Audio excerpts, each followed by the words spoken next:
ನಮ್ಮಮ್ಮ ಅವ್ರೇ ಬಂದ್ಬಿಟ್ಟು ದಿಲೀಪ ಸೂಪ್ ಕುಡಿತ ಅಂದ್ರು. ನೀರ್ ಕೇಳಿದ್ರೆ ಎದ್ದೋಗಿ ಎದ್ದು ಅದಕ್ಕೆ ಸೂಪ್ ಕುಡಿತೆ ಅಂತ ಕೇಳಿದವ್ರೆ. ನಾನು ಓಮ ಕುಡಿತೀನಿ ಅಂದೆ. ಈ ತರ ಅಪ್ಪ ಅಮ್ಮ ಏನಾದ್ರು ಅನ್ಯೂಶುವಲ್ ಥಿಂಗ್ಸ್ ಮಾಡಿದ್ರೆ ನಿಮ್ಗೆ ಸಡನ್ ಆಗಿ ನಿಮ್ಮ ಮೇಲೆ ಲೈಕ್ ಏನಪ್ಪ ಗಿಲ್ಟ್ ಫೀಲ್ ಆಗಿ ಸ್ಟಾರ್ಟ್ ಆಗ್ಬಿಡುತ್ತೆ.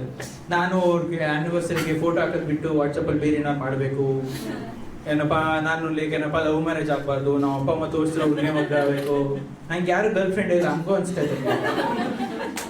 ಆ ಥರ ಯೋಚನೆ ಮಾಡ್ತಿದ್ದೆ. ಆಮೇಲೆ ನಾವು ಅಮ್ಮ ತಂದ್ಕೊಟ್ರು ಸೂಪು ಕುಡಿದ ಮೇಲೆ ಬಂದ್ಬಿಟ್ಟು ರೀತಿ ಕೇಳ್ತಾರೆ ಹೆಂಗಿತ್ತು ಸೂಪು ಅಂತ. ಸ್ವಲ್ಪ ಉಳಿಯಿತು ಯಾಕೆ ಅಂದೆ. ಇಲ್ಲ ಎಕ್ಸ್ಪೈರಿ ಆಗಿ 4 ದಿವಸ ಆಗಿತ್ತು, ನಿಮ್ಮಪ್ಪ ಇರಲಿಲ್ಲ, ನಾಯಿನ ವಾಕಿಂಗ್ ಕರ್ಕೊಂಡು ಹೋಗಿದ್ರು, ಅದಕ್ಕೆ ನಿನಗೆ ಕೊಟ್ಟೆ. ಅಂಡ್ ಅದನ್ನ ಹೇಳ್ಬೇಕಾದ್ರೆ ಅವ್ರ ಮಕ್ಕಳು ಸ್ವಲ್ಪನೂ ನಾಚಿಕೆ ಇಲ್ಲ, ಸ್ವಲ್ಪ ನೋ.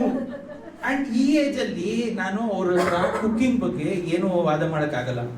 ಬಿಕಾಸ್ ನಾನು ಏನ್ ಹೇಳಿದ್ರು ನಿನ್ನ ಹೆಂಡ್ತಿನೂ ಬತ್ತಾಳು ನೋಡ್ತೀನಿ ಹೆಂಗ್ ಅಡುಗೆ ಮಾಡ್ತಾರೆ. ನೀವ್ ಅವಾಗ ಲೈಕ್ ನಿಮ್ ಗರ್ಲ್ ಫ್ರೆಂಡ್ ಆಗೋ ಕುಕಿಂಗ್ ಸ್ಕಿಲ್ಸ್ ಹೆಂಗೈತೆ ಅಂತ ಯೋಚನೆ ಮಾಡಕ್ ಸ್ಟಾರ್ಟ್ ಮಾಡ್ತೀರಾ. ಮೊನ್ನೆ ನನ್ನ ಕಷ್ಟ ಕಾಲ್ ಮಾಡಿದ್ದು. ಹಲೋ ಬೇಬಿ ಎಲ್ಲಿದ್ಯಾ? ಇಲ್ಲೇ ಮಾರ್ಕೆಟ್ ಅಲ್ಲಿ ಇದ್ದೆ, ಹೇಳು. ಏನ್ ಮಾಡ್ತಾ ಇದ್ದೆ?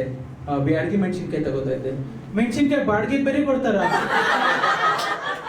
ಈ ತರ ಕುಕಿಂಗ್ ಸ್ಕಿಲ್ಸ್ ಸಿಕ್ಕೊಂಡು ನಾನು ಮಗುನ ಹತ್ರ ಏನು ಮಾತಾಡಕ್ ಆಗಲ್ಲ.